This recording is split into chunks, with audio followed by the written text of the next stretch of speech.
Hey everyone, so on this week's episode of Make It with Calvin, we're going to be talking about Geetek's new matte PLA and how I'm using it here on my 16mm gauge railway to simulate concrete that's used for track in a street. So let's talk about it.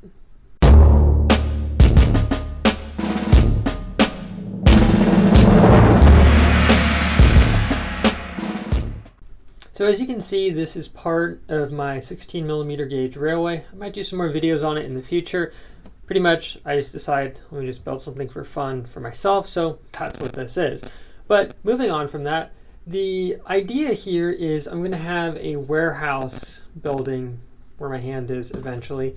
And obviously, there's going to be a loading dock, and I want the warehouse to have the ability to load items via either rail or by truck. And normally what they would do is they would have the street here and you would have concrete panels that are poured in there versus just having the tracks directly in asphalt.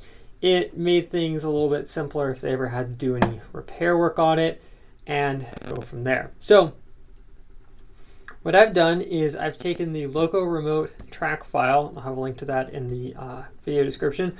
I took that file and used that to help me design up these panels that were then printed in the matte PLA.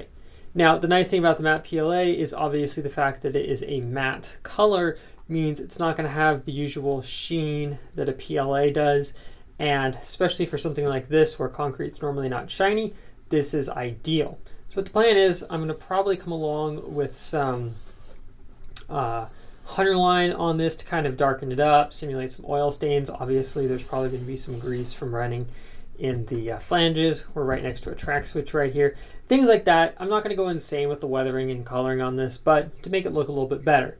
You'll also notice that there's nothing in this back area. That's because I need to still design up the part. I'm still figuring out how big the loading dock is going to be, clearances, all that stuff, because the last thing I want to do is design something and then have it not fit. That would be slightly embarrassing. But I do have to say though, going back to the gray PLA, I also have their black and printed in both of them, and I have to say I'm really impressed with it. One comment I will make is this stuff is a little bit softer than regular PLA, so keep that in mind in terms of the layer strength is not as good as regular PLA. It's not to say that it still does not make decently strong parts and you still can't build functional prototypes with it, but just keep in mind the layer strength is a little bit lower, especially in thin-walled applications. And the other thing to keep in mind is the fact that because it is softer, you got to be a little bit more careful about your extruder tensioning. Otherwise, it prints just fine. I printed these at around, I think, 210C and didn't have any problems. I'll overlay a time lapse right about now.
So you probably noticed in the time lapse as well, there were some longer parts, and here's just an example of one of them. This one's actually been hit with a little bit of the Hunter line, so you can see it looks a lot nicer, in my opinion, But those are for the old railway that I did back with the Polymaker Polyterra that I'm actually working on reviving as well.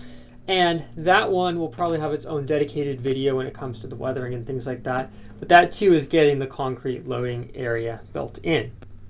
So I hope you guys found this useful and interesting. If you are curious about GTX Matte PLA, I will have an affiliate link down below to my Amazon page if you want to go ahead and buy it. Obviously, I make a little bit off of it, but GTX did not pay me for this review. I personally really love the stuff so much, I've actually gone ahead and ordered for myself some extra spools of it that you can see back there, just because I actually like it that much for my train projects. There are certain things, especially in larger scales, where having a matte PLA is ideal versus a shiny one. So, hope you guys found this useful, and I'll see you here next time on Make It With Calvin, where hopefully I'll have some more train-related stuff. Not sure if it's going to be ON30 or 16mm scale, but we're definitely going to have some stuff. I'm trying to get back into projects, which is my total passion. So, see you here next time on Make It With Calvin.